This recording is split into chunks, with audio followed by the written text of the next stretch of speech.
This is Kirti Pathak from economics पाठशाला और आज हम क्लास 12 सीबीएसई के मैक्रो इकोनॉमिक्स का सेकंड चैप्टर पढ़ने वाले हैं जिसका नाम है circular flow of income.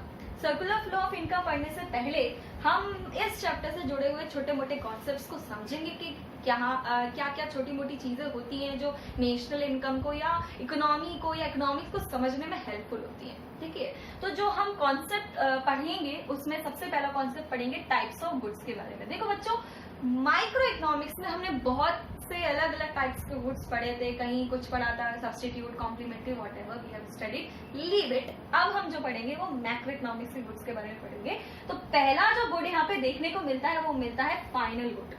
Final good कौन से होते हैं? Those goods which have crossed the boundary line of production and ready to use by its final user या by final user। कहने का मतलब क्या है? वो सामान, वो गुड्स जो कि अपने प्रोडक्शन की लाइन को क्रॉस कर चुके हैं, मतलब वो उनमें जितना भी प्रोडक्शन होना था, उनको जितना भी बनना था ना, दे हैव प्रिपेयर्ड, और अब तो वो बिल्कुल तैयार है कि हमें कोई आकर ले जाए और यूज कर ले, है ना। तो that type of good is known as final good.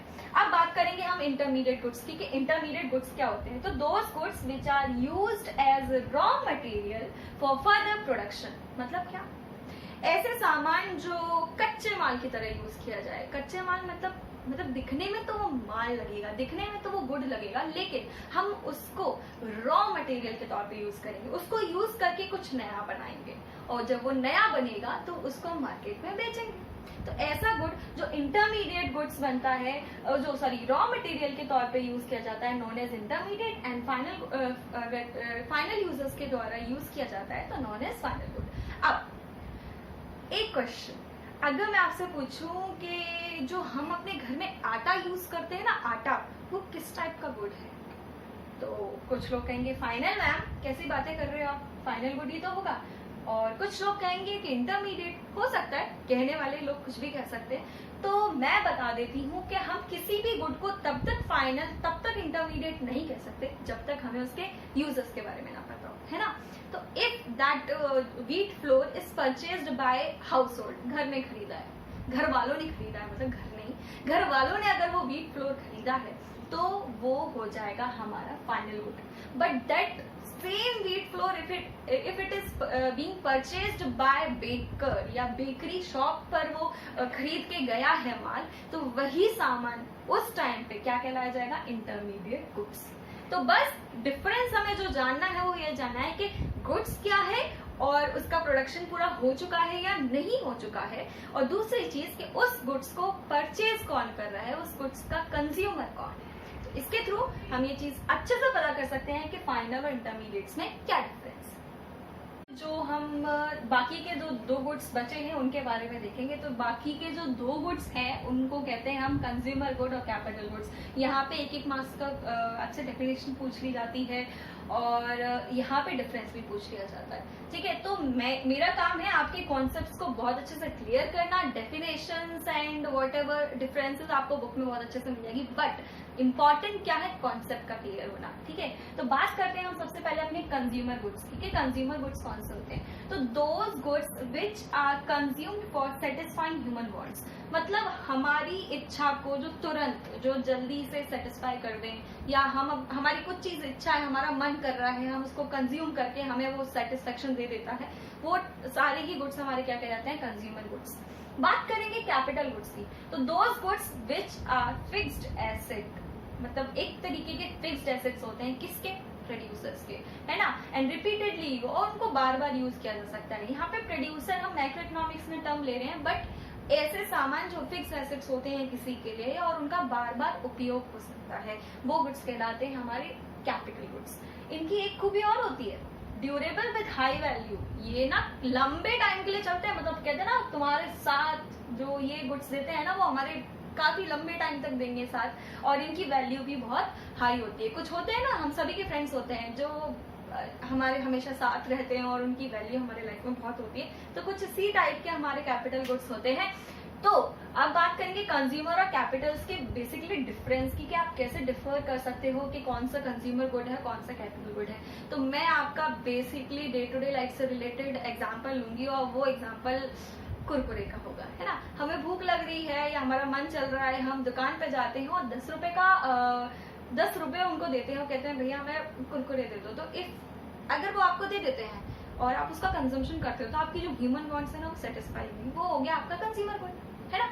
But capital goods, आप अपने घर में चलिए और चलते हैं ड्राइंग रूम में आपको सोफा दिखेगा, सोफे पे बैठिए, आप एक दिन बैठेंगे, 2 दिन बैठेंगे, सालों साल बैठेंगे। ऐसा होता है क्या कि नहीं यार आज बैठ गए, अपना इसको ना हमको बाहर भेजना पड़ेगा और नया सोफा लेना पड़ेगा? ऐसा तो कुछ नहीं होता। कहने का मतलब ये है कि वो हमारे लिए एक फिक्स्ड एसेट्स है, संपत्ति है। और दूसरी चीज मैं उसको डेली यूज करती हूँ, मैं डेली बैठती हूँ, मंडे ट्यूसडे वेडनेसडे, हफ्ते के 7 दिन बैठती हूँ। तो वो हमारा क्या कहलाता है? Capital goods.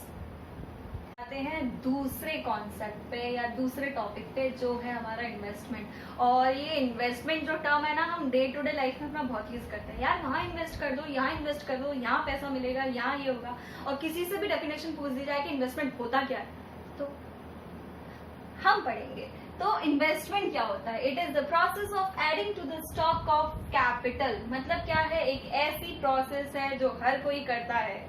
मेरा कहने का मतलब वो नहीं था, एक ऐसी प्रोसेस है जो क्या करती है, हमारे कैपिटल मतलब हमारी संपत्ति, उसमें क्या करती है, उसके स्टॉक में एडिशन कर देती है। वो प्रोसेस हमारी कहलाती है इन्वेस्टमेंट। देखो बच्चों, इन्वेस्टमेंट एक तरीके का एक्सपेंडिचर होता है। एक तरीके से लगता है कि हमारे जेब से पैसे गए हैं, बट वो कहीं ना कहीं पैसे जाते कहीं नहीं है, हमारे ही कैपिटल में ऐड हो जाते हैं। For example, if I am going to purchase a plot, या एक फ्लैट लेना चाह रही हूँ और वो फ्लैट मेरे को पड़ रहा है 10 लाख रुपए का, तो उस टाइम के लिए जो मैं 10 लाख रुपए दूंगी, जो बेच रहा है वो फ्लैट, तो अगर मुझे वो फ्लैट मिलता है, हाँ देखने में ये लगेगा कि मेरे जेब से 10 लाख रुपए गए हैं, मगर मैंने वो प्रोसेस की है जो मेरे लिए मेरी जो संपत्ति है ना उसमें एडिशन करते हैं। मतलब क्या है, मैं अब शान से कह सकती हूँ that I am the owner of a flat, है ना। तो इन्वेस्टमेंट कुछ नहीं है, it is the process of adding to the stock of capital. आप इजीली इस डेफिनेशन को लिख सकते हैं और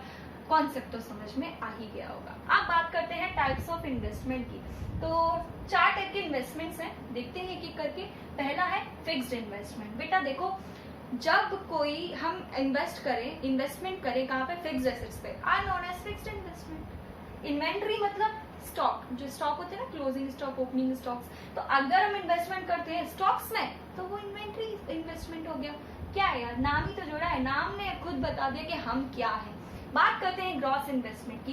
तो gross investment is the summation of fixed investment and inventory investment. इन दोनों को अगर जोड़ दिया जाए ना तो हमारा क्या बनता है? Gross investment. It is the summation of fixed investment and inventory investment. अब बात करते हैं नेट इन्वेस्टमेंट की। नेट इन्वेस्टमेंट और ग्रॉस इन्वेस्टमेंट में जो लड़ाई है ना वो बहुत छोटी सी टर्म की है और वो है हमारा डेप्रिसिएशन। तो अगर आपको नेट इन्वेस्टमेंट निकालना है, उसको निकालने के लिए आप जीआई का मतलब क्या है मेरा यहाँ पे? ग्रॉस इन्वेस्टमेंट से डेप्रिसिएशन प्लीज डिडक्ट कर दीजिए। तो जैसे ही आप डेप्रिसिएशन डिडक्ट करेंगे, जो भी वैल्यू आपकी आएगी वो होगी net investment. We are going to study about stock and flow। और stock and flow जो कॉन्सेप्ट है वो एग्जामिनर का बहुत इंटरेस्टिंग है और वो आपसे क्वेश्चन यहाँ से पूछता ही है ना। तो क्वेश्चन क्या बनता है? What do you mean by stock, what do you mean by flow. कई बार वो क्वेश्चन पूछ देता है कि what do you mean by stock variable. तो वेरिएबल जुड़ जाने से डरना नहीं है ना, बात वही पूछ रहा है, कुछ खास अलग नहीं है। तो स्टॉक और स्टॉक वेरिएबल एक ही चीज है। तो समझते हैं कि स्टॉक और फ्लो में डिफरेंस क्या है। तो बात करते हैं स्टॉक की। The quantity measured at a point of time. यहाँ पे जो इम्पोर्टेंट है ना, at a point of time important है। मतलब ऐसी क्वांटिटी हम मेजर करते हैं एक पॉइंट ऑफ टाइम पे। सिंगल, जैसे मैं सुबह के 9 बजे अगर मेरे अकाउंट में पैसे, या 1 अप्रैल को मेरे अकाउंट में पैसे 10,000 थे, तो वो एक पॉइंट ऑफ टाइम गिवन है, वहां पे मैंने क्वांटिटी मेजर की है और वो क्वांटिटी मेरी कहलाती है स्टॉक। फ्लो में क्या है? The quantity which is measured over a period of time. अगर बात कर ली जाएगी पूरे अप्रैल मंथ की, तो 1 अप्रैल, 2 अप्रैल, 15 अप्रैल, 25 अप्रैल, हर दिन, हर घंटे, मैं तो ये कहूंगी हर दिन या हर घंटे हमारी क्वांटिटी चेंज हुई होगी। तो वो जो हम एक पीरियड ऑफ टाइम में मेजरमेंट करते हैं वो कहलाता है हमारा फ्लो। दूसरा है it is a static concept. Static का मतलब क्या होता है, जो चेंज नहीं होता है ना। तो जब सिंपल सी बात है, अगर 9 बजे या 1 अप्रैल को आपके अकाउंट में 10,000 रुपए थे तो आपके अकाउंट में थे, उसका कुछ चेंज नहीं हो सकता।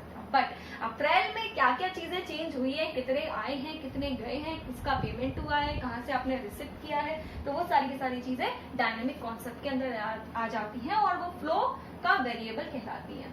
हैव नो टाइम डायमेंशन, इसका कोई टाइम डायमेंशन नहीं होता कि 1 अप्रैल कौन से 1 अप्रैल, ऐसा कुछ नहीं है। मतलब 1 अप्रैल इज 1 अप्रैल। मगर हाँ, अप्रैल की बात कर ली जाएगी पूरे मंथ की, तो हाँ पूछ लिया जाता है भैया 5 अप्रैल को कितने थे, 2 अप्रैल को कितने थे, 10 अप्रैल को कितने थे। तो यहाँ पे बहुत सारे टाइम डायमेंशंस देखने को मिल जाते हैं। इसका बेसिक एग्जाम्पल जो मैं आपको समझा सकती हूँ वो समझा सकती हूँ। हमारे घर में नल आते हैं, नहीं आते तो समझ लो आते हैं। 8 बजे नल आए तो ठीक 8 बजे आपकी टंकी कितनी भरी थी, है ना। और 9 बजे, मैं 8 से 9 नहीं कह रही, मैं कह रही हूँ 8 बजे कितनी भरी थी और 9 बजे कितनी भरी थी। दोनों क्वांटिटी को अगर आप एक पॉइंट ऑफ टाइम में मेजर कर रहे हो तो वो आपका हो गया स्टॉक। और वही 8 से 9 कितनी क्वांटिटी भरी गई है, जैसे मैंने 8 बजे से 9 बजे तक 2 लीटर क्या बोल रही हूँ, मान के चलते हैं कि 500 लीटर पानी भरा है। तो सिंपल सी बात है, जो एक पीरियड ऑफ टाइम में जो मैंने 500 लीटर मेजर किया है ना, वो क्या हो जाएगा हमारा flow. Difference between leakage and injection, और एक मार्क्स में क्वेश्चन पूछ लिया जाता है कि लीकेज वेरिएबल क्या होता है या इंजेक्शन क्या होता है या इंजेक्शन वेरिएबल क्या होता है। तो समझते हैं लीकेज। टर्म से ही समझ में आ रहा है कुछ चीज लीक हो रही है, कहीं से कुछ ना कुछ कम हो रहा है। तो लीकेज क्या है, those variables which cause reduction to the circular flow of income. बेटा सर्कुलर फ्लो ऑफ इनकम मैं नेक्स्ट वीडियो में समझा दूंगी, उस वीडियो को भी जरा देख लेना, समझ लेना। और यहाँ पे आप बस इतना समझ लो कि सर्कुलर फ्लो ऑफ इनकम होता क्या है। क्या होता है बच्चों, सबके पास इनकम आती है ना, जैसे मेरे पास इनकम आई, उसमें से अगर मैं कहीं खर्च कर देती हूँ तो मेरे को क्या लगता है, इकोनॉमी से पैसा चला जाता है? नहीं, वो किसी और की इनकम बनती है।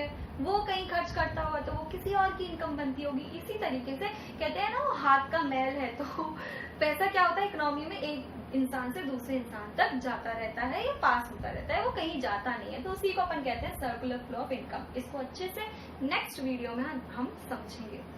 तो ऐसे वेरिएबल्स जो सर्कुलर फ्लो में कमी करते हैं, मतलब जो पैसा घूम रहा है ना, मैंने इसको दिया, इसमें इसको दिया, इसमें इसको दिया, वो क्या कहलाता है हमारा लीकेज। वहीं पे इंजेक्शन क्या होता है, इंजेक्शन मतलब कुछ चीज इंजेक्ट करना, मतलब क्या, ऐड करना। तो अगर कोई वेरिएबल हमारे सर्कुलर फ्लो ऑफ इनकम में एडिशन करता है या जोड़ता है या इंक्रीमेंट लेकर आता है, तो उस वेरिएबल को हम कहते हैं इंजेक्शन वेरिएबल। बेटा देखो सिंपल सी बात है यार, लीकेज हो रहा है, कम हो रहा है, तो नेगेटिव इम्पैक्ट तो होगा ही। और दूसरी जो बात इंजेक्शन की आती है वो आती है कि इसका पॉजिटिव इम्पैक्ट होता है। सही बात है ना, अगर फ्लो में पैसा आएगा, इनकम फ्लो हो रही है, 10-10 हजार, हम सभी 4 लोग हैं, चारों में फ्लो हो रही है, तो अगर उसमें से कोई 2,000 रुपए लेकर आता है तो वो तो अच्छी बात है ना। इकोनॉमी में 12-12 हजार से हम लोग खेलेंगे। तो लीकेज और इंजेक्शन का जो एक और चीज जो मैं यहाँ पे कहना चाहूंगी, जो बेसिकली एग्जाम्पल है, वो है आपका सेविंग्स, या हम कह सकते हैं एक्सपोर्ट, है ना। तो और भी एग्जाम्पल्स हो सकते हैं, इसमें मैं सिर्फ 2 पर्टिकुलर ले रही हूँ। कहने का मतलब क्या है, अगर मैं सेविंग करती हूँ, एक्सपोर्ट करती हूँ, मैंने एक्सपोर्ट किया तो यहाँ से भारत से माल बाहर गया, हमारी इकोनॉमी में तो नहीं घूमेगा ना।